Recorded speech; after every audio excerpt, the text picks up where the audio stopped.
car c'est lui que Dieu le Père a marqué de son sceau. L'œuvre de Dieu, c'est que vous croyez en celui qui l'a envoyé. Je m'occupe des affaires de mon père. Rabbi,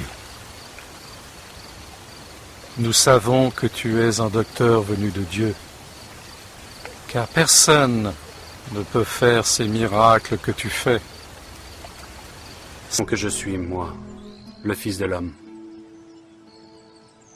Les uns disent que tu es Jean-Baptiste, les autres Élie, les autres Jérémie, ou l'un des prophètes. Et vous, qui dites-vous que je suis? Tu es le Christ, le Fils du Dieu vivant.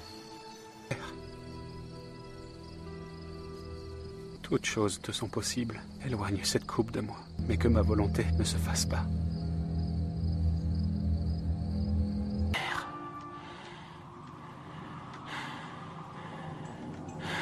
Entre tes mains, je remets mon esprit.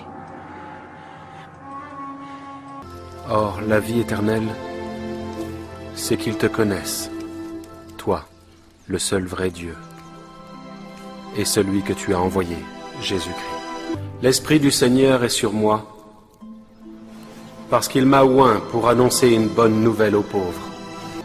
Il m'a envoyé pour guérir ceux qui ont le cœur brisé, et qu'il glorifie votre Père qui est dans les cieux. Père, l'heure est venue. Éloigne de moi cette coupe.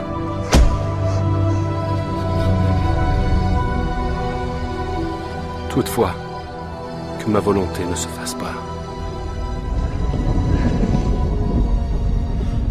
Je remets mon esprit entre tes mains.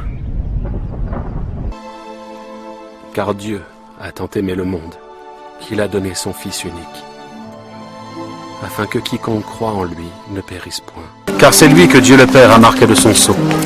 L'œuvre de Dieu, c'est que vous croyez en celui qui l'a envoyé.